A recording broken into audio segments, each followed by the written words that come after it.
नमस्कार साथियों, हिंदी साहित्य क्लास में आपका स्वागत है। बीए तृतीय में अपने भारतेंदु युग चल रहा था और भारतेंदु युग में अपन ने भारतेंदु युग के बारे में, भारतेंदु बाबू हरिश्चंद्र के बाद में द्विवेदी युग की बात अपन कर रहे थे। और द्विवेदी युग यहाँ भारतेंदु युग न चल के अब आपके चलेगा द्विवेदी युग।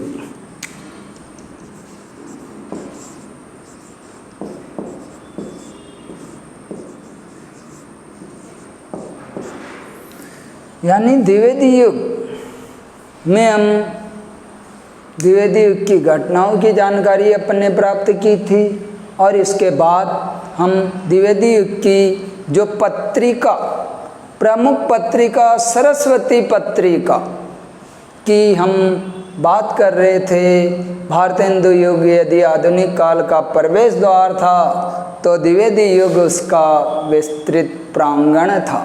यह बात अपन ने पूर्व में जान ली। सरस्वती पत्रिका के बारे में अपन ने जाना था। सरस्वती पत्रिका 1900 से 1920 तक इसका समय था, किंतु 1903 में महावीर प्रसाद द्विवेदी जी इसके प्रकाशक संपादक बने। सरस्वती पत्रिका के प्रकाशक चिंतामणि घोष थे, जबकि प्रथम संपादक की बात करें तो श्याम सुंदर दास जी इसके प्रथम संपादक थे। इस पत्रिका के माध्यम से उस समय के तत्कालीन समाज में जन जागृति की मुख्य लहर फैलाने का कार्य इसी सरस्वती पत्रिका के माध्यम से हुई, जो अपन ने पूर्व में जाना कि जो खड़ी बोली,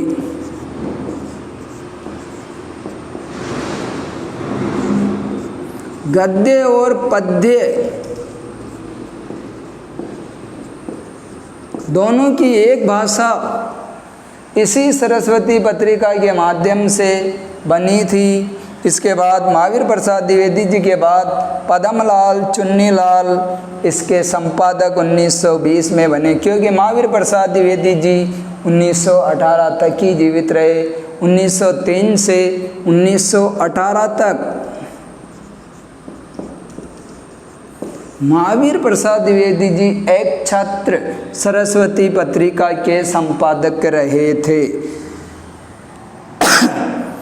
अब हम जो द्विवेदी युग है उनके प्रमुख कवियों की बात करें तो द्विवेदी युग का, जैसे कि मैंने आपको पूर्व में भी बताया, नामकरण महावीर प्रसाद द्विवेदी के नाम से किया गया था, क्योंकि उस समय जो भी कवि, भारतेंदु युग का नामकरण भारतेंदु बाबू हरिश्चंद्र के नाम से हुआ, तो महावीर प्रसाद द्विवेदी की काव्य प्रतिभा के कारण जो ये समय था द्विवेदी युग का 1900 से 1918-20, वो नाम इन्हीं के नाम पे हुआ।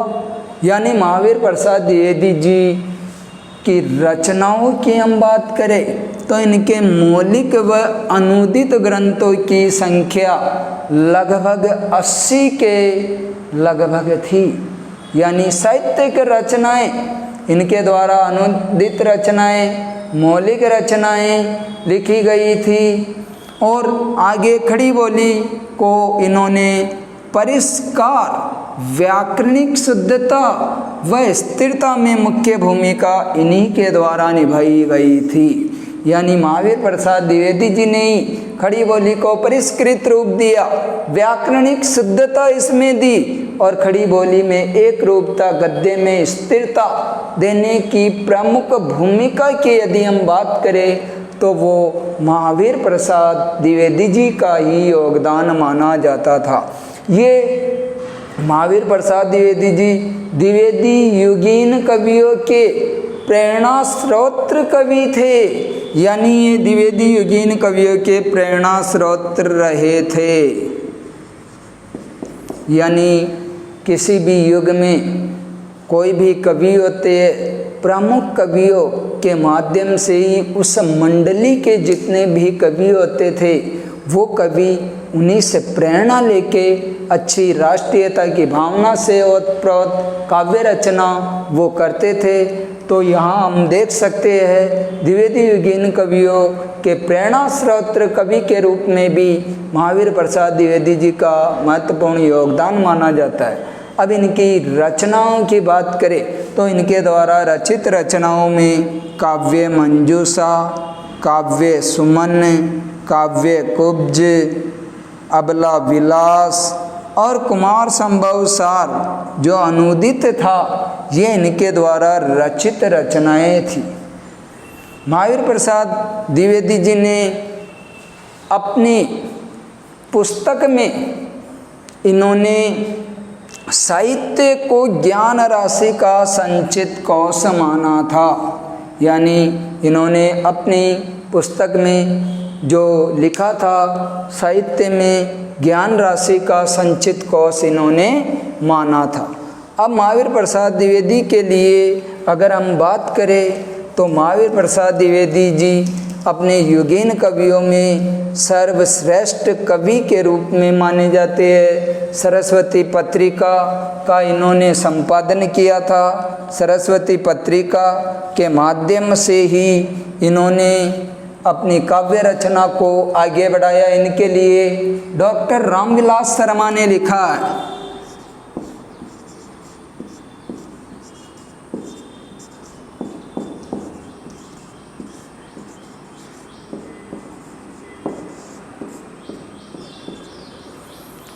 डॉक्टर रामविलास शर्मा जी ने इनके लिए लिखा है कि उन्होंने अपनी पुस्तक में कहा कि सरस्वती पत्रिका में महावीर प्रसाद द्विवेदी जी का महत्वपूर्ण योगदान था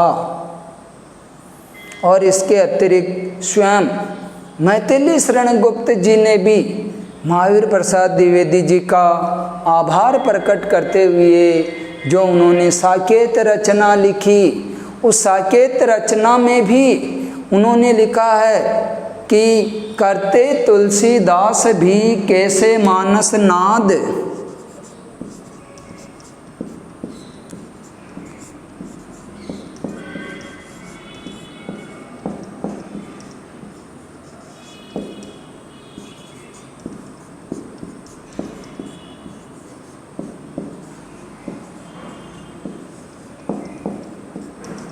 महावीर का यदि उन्हें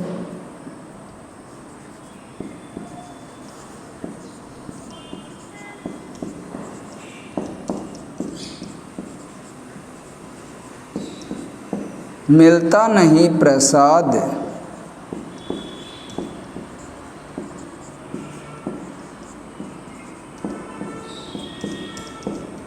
यानी महावीर यहाँ श्लेष अलंकार है।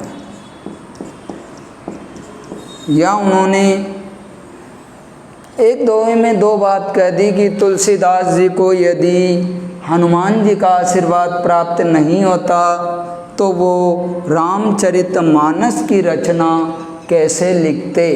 और यहाँ स्वयं मैथिली शरण गुप्त जी अपने लिए कह रहे हैं कि महावीर का यदि उन्हें मिलता नहीं प्रसाद तो साकेत जैसी, यहाँ मानस में ही उन्होंने साकेत को लिया है कि अगर महावीर प्रसाद द्विवेदी जी से मैथिली शरण गुप्त जी को प्रेरणा नहीं मिलती तो वो साकेत जैसा महाकाव्य कैसे लिख पाते।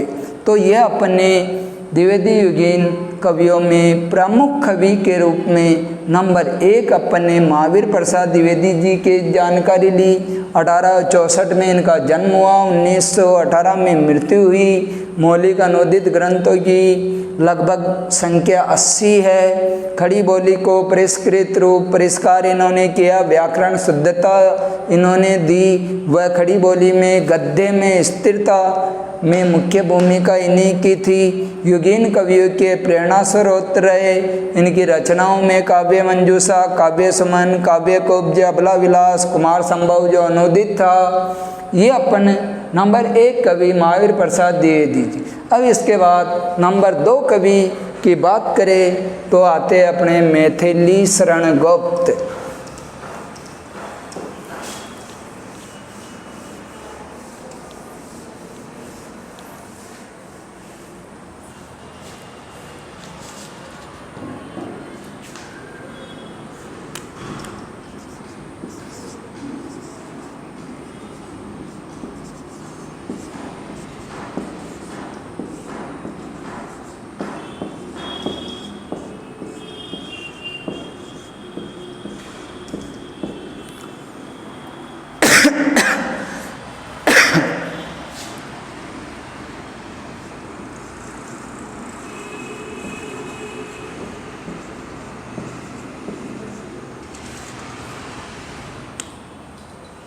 द्विवेदी युगीन कवियों में महत्वपूर्ण कवि के रूप में नंबर 2 पे आते हैं मैथिली शरण गुप्त। इनका जन्म 1886 में, मृत्यु 1964 में। जन्म स्थान इनका चिरगांव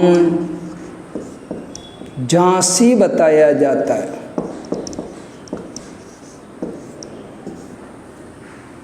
और मैथिली शरण गुप्त जी राष्ट्रीय कवि माने गए।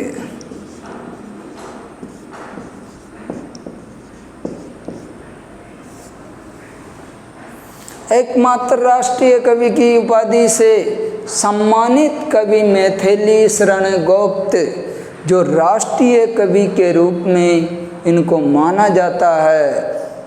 द्विवेदी युगीन कवियों के प्रेरणा स्रोत के रूप में महावीर प्रसाद द्विवेदी जी से प्रेरणा लेके ये एक महान कवि के रूप में भी जाने जाते। मैथिली शरण गुप्त जी को स्वयं महात्मा गांधी जी ने 1936 ईस्वी में राष्ट्रीय कवि की उपाधि से सम्मानित किया था।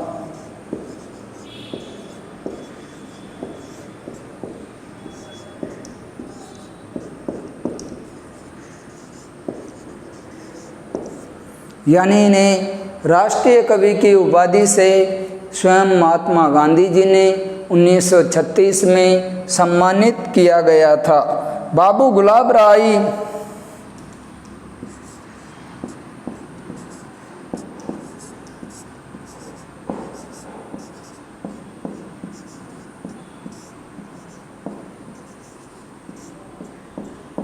गुप्त जी के लिए कहते हैं कि गुप्त जी की रचनाओं में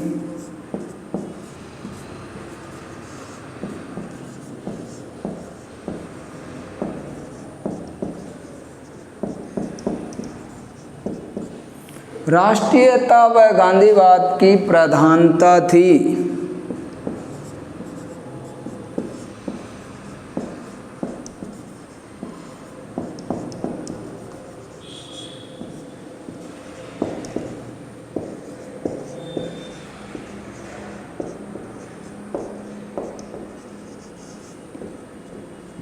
ये कोटेशन परिभाषा आपके लिए महत्वपूर्ण है, क्योंकि किसी भी कवि परिचय में प्रश्न में ये परिभाषा अलग अलग कवियों की आपके द्वारा दी जाती है, तो उससे आपको काफ़ी बेनिफिट प्राप्त होता है। तो बाबू गुलाब राय जी ने गुप्त जी की रचनाओं में राष्ट्रीयता व गांधीवाद की प्रधानता देखी थी। गुप्त जी की प्रारंभिक रचनाएं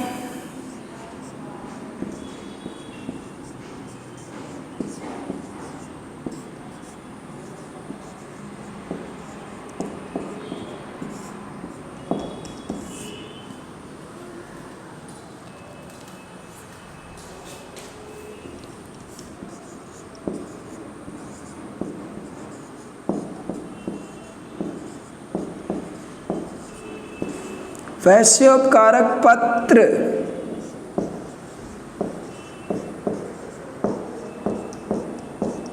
जो कलकत्ता से प्रकाशित होता था, उसमें इनकी प्रारंभिक रचनाएं छपती थी। अब मैथिली शरण गुप्त जी की प्रमुख रचनाओं की हम बात करें तो इनकी रचनाएं एक से बढ़ के एक है, आपके लिए बहुत महत्वपूर्ण भी है। इनकी प्रमुख रचनाएं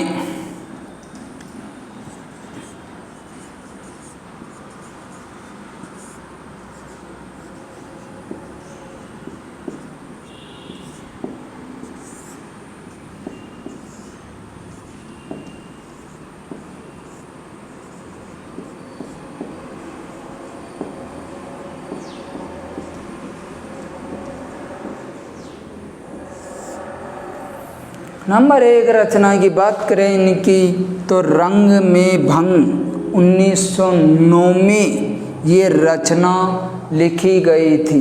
इस रचना में मैथिली शरण गुप्त जी ने राष्ट्रीय आन बान शान गौरव का उल्लेख किया गया और रंग में भंग रचना इनकी प्रथम रचना भी मानी जाती है और ये 1909 में इनके द्वारा लिखी गई थी। नंबर 2 रचना की बात करें तो जयद्रथ वध।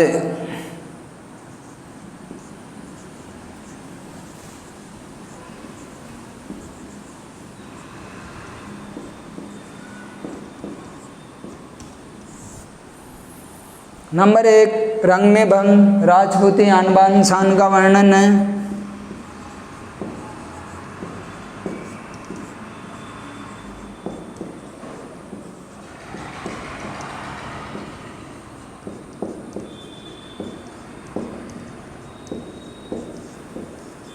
नंबर 2 जयद्रथ वध।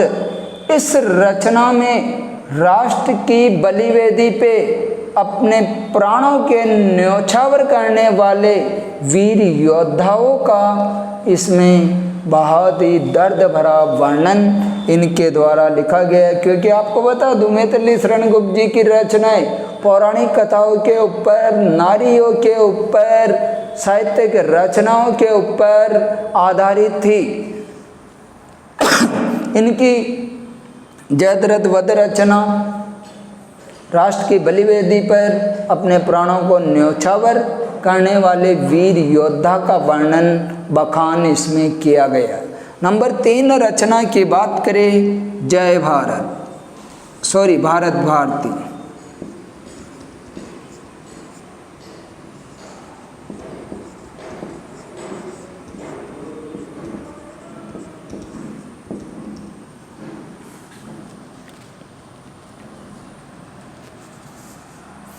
ये रचना 1912 में लिखी गई थी।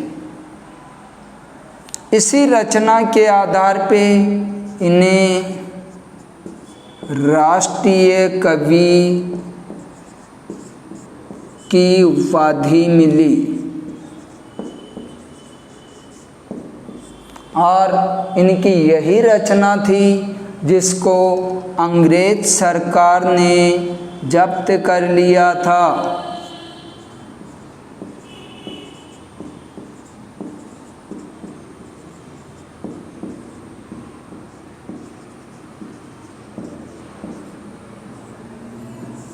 यानी इनके द्वारा रचित भारत भारती रचना 1912 में, जिसमें भारत के राष्ट्रीय गौरव अतीत का बखान इनके द्वारा किया गया था और अंग्रेज सरकार के द्वारा ये रचना जब्त भी कर ली गई और यही रचना भारत भारती रचना इसी के द्वारा इनको राष्ट्रीय कवि की उपाधि भी दी गई थी। तो महत्वपूर्ण रचना, ये ध्यान में रखने योग्य रचना है भारत भारती रचना। इनके द्वारा 1912 में लिखी गई। इस रचना को अंग्रेज सरकार के द्वारा जब्त कर लिया गया था और इसमें भारत के अतीत गौरव का बखान किया गया। इसी रचना के माध्यम से इन्होंने व्यंग्य भी किया था कि क्षत्रिय सुनो अब तो कुयस की कलिमा मेट दो। यानी इन्होंने जो व्यंग्य लिखा था वो देखिए कि क्षत्रिय सुनो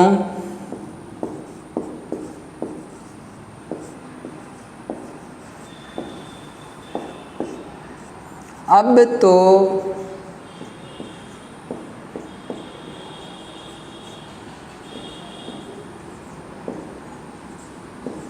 कुयस की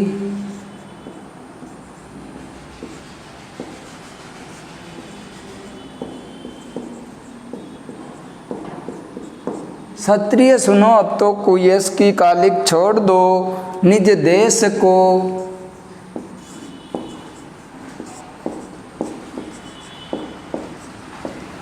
जीवन सहित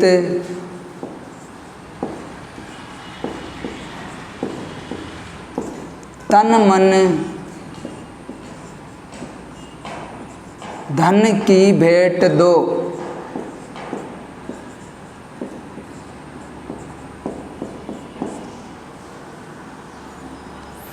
यानी इस रचना में इन्होंने व्यंग्य के माध्यम से क्षत्रियों को जागृत करने का कार्य इनके द्वारा किया गया था।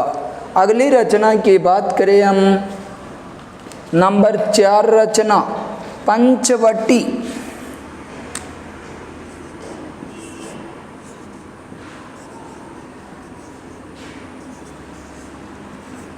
ये रचना 1925 में लिखी गई थी और इस रचना में लक्ष्मण की चारित्रिक विशेषताओं का वर्णन कवि मैथिली शरण गुप्त जी के द्वारा किया गया था। अगली रचना की बात करें, झनकार।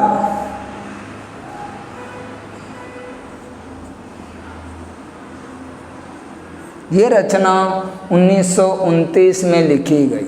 अब अगली रचना यदि इनकी देखें तो बहुत महत्वपूर्ण रचना है साकेत।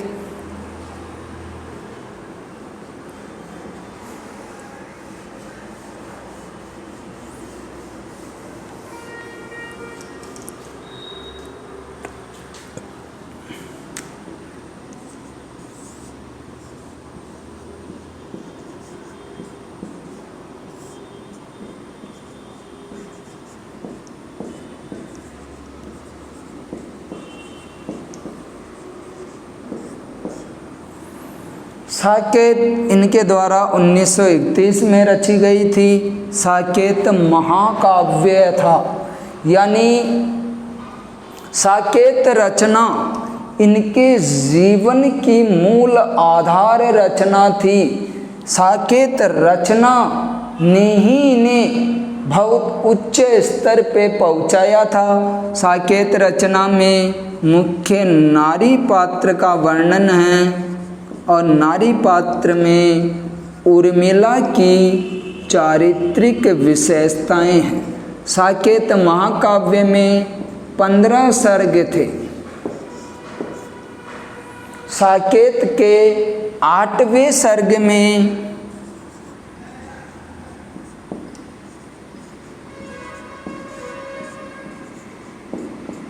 कैकेयी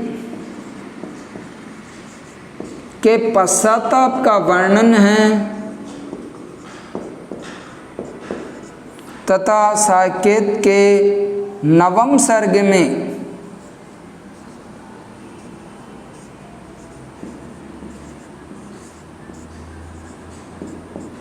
उर्मिला के विरह का वर्णन किया गया।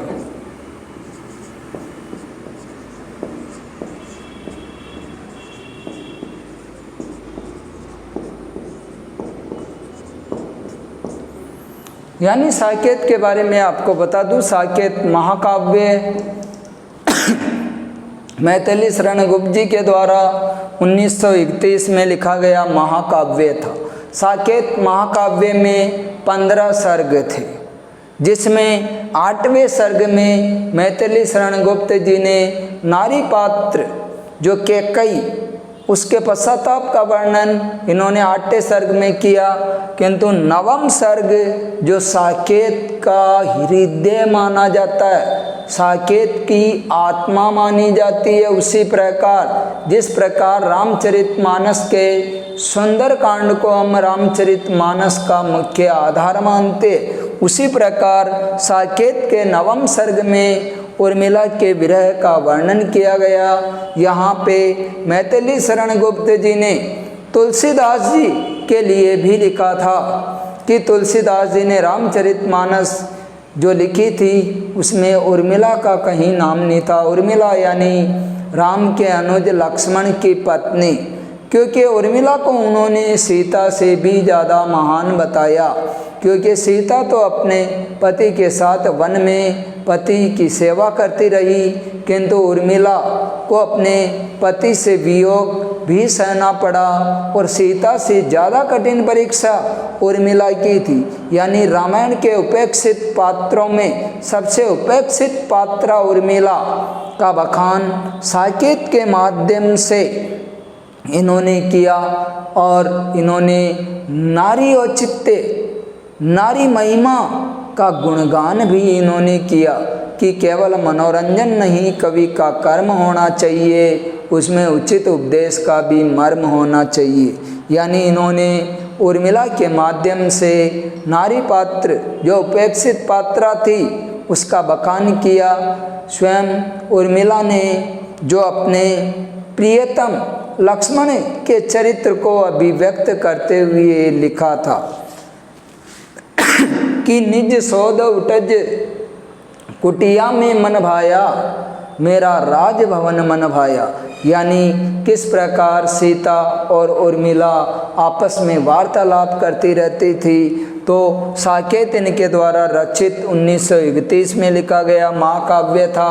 अगली रचना इनके द्वारा, पहले आप इन्हें उतार लीजिए, अगली रचना हम यशोधरा।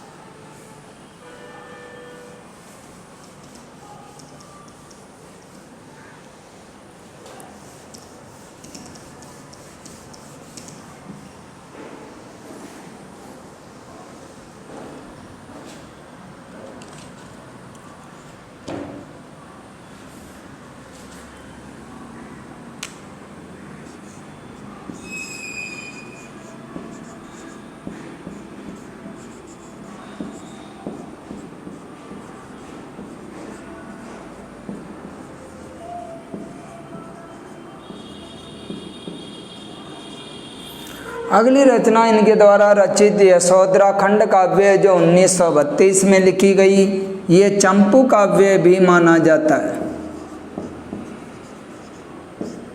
चंपू काव्य से तात्पर्य गद्य और पद्य की मिश्रित रचना। यशोधरा खंड काव्य में भी मुख्य नारी पात्र है, जिस प्रकार साकेत में नारी पात्र है और यहाँ भी यशोधरा नारी पात्र है।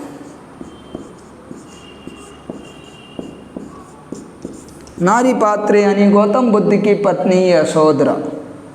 यहाँ यशोधरा खंड काव्य में किस प्रकार भारतीय नारी के मनोभावों को कवि गुप्त जी ने अभिव्यक्त किया है कि जब गौतम बुद्ध अपनी पत्नी, पुत्र आदि को सोते हुए छोड़ के सिद्धि प्राप्ति के लिए चले जाते हैं, तो जब पत्नी को पता चलता है यशोधरा को, तो उसे बहुत बड़ा मलाल होता है कि मेरे प्रियतम ने मुझे अभी तक जाना ही नहीं, क्या मैं उनके सिद्धि मार्ग में बाधा बनती। तो वो एक सखी को संबोधित करते हुए यशोधरा स्वयं कहती है कि सखी भी मुझसे कह के जाते, कह तो क्या अपनी पत बाधा ही पाते, स्वयं सुसज्जित करके क्षण में प्रियतम के प्राणों के प्रण में हमी भेज देती रण में, क्षत्रिय धर्म के नाते सखी वे मुझसे कह के जाते।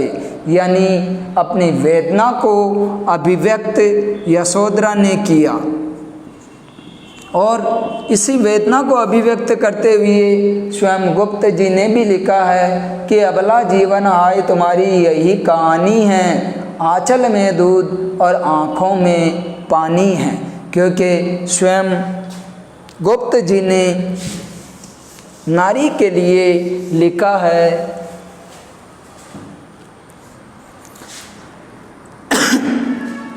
कि अबला जीवन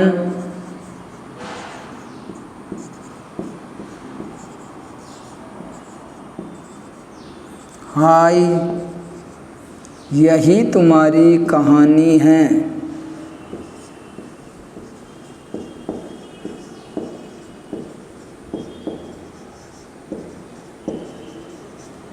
आंचल में दूध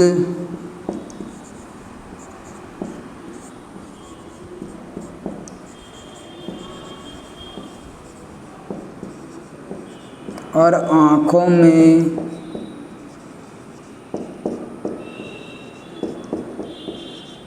पानी है।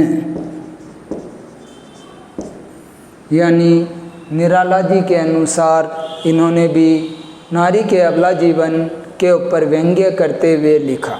अगली रचना की बात करें तो द्वापर,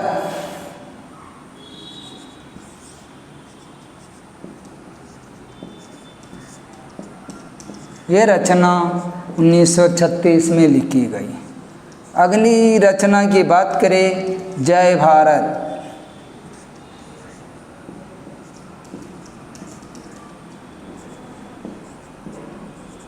ये रचना 1952 में लिखी गई और यह भी इनके द्वारा रचित महाकाव्य माना जाता है। अगली रचना की बात करें, विष्णुप्रिया।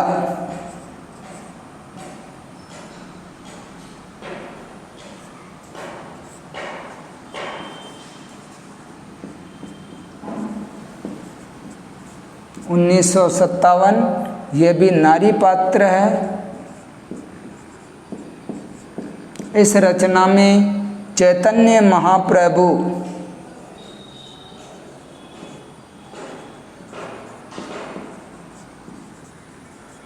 की वियुक्ता पत्नी का चरित्र चित्रण इसमें किया गया है। तो हम देख सकते हैं मैथिली शरण गुप्त की सभी रचनाएं, मैंने आपको नंबर 1 रचना रंग में भंग बताई थी 1909 में।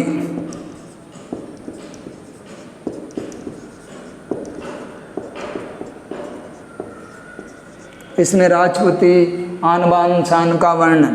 नंबर 2 रचना जयद्रथ वध बताई थी मैंने 1910। नंबर 3 रचना भारत भारती बताई थी मैंने आपको 1912 में। नंबर 4 रचना पंचवटी बताई थी मैंने आपको 1925। नंबर 5 रचना झनकार बताई मैंने आपको।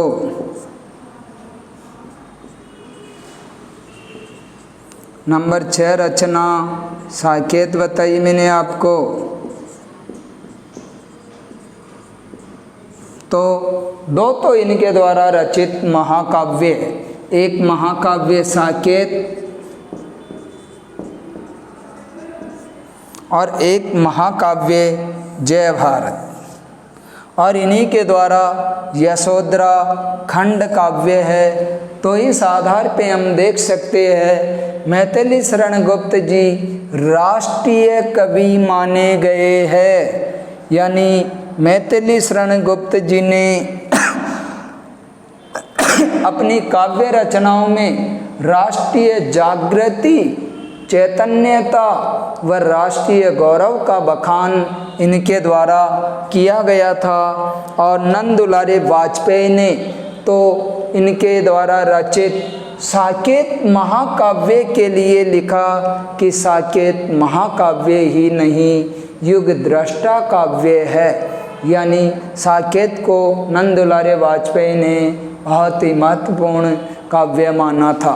तो आज हमने महावीर प्रसाद द्विवेदी जी, सरस्वती पत्रिका और द्विवेदी युग के प्रमुख कवियों में नंबर 2 पे अपन ने मैथिली शरण गुप्त पढ़ा। आज यहीं तक, धन्यवाद। फिर हम अगले कक्षा में अगले प्रमुख कवियों की जानकारी प्राप्त करेंगे। तब तक के लिए सभी को नमस्कार।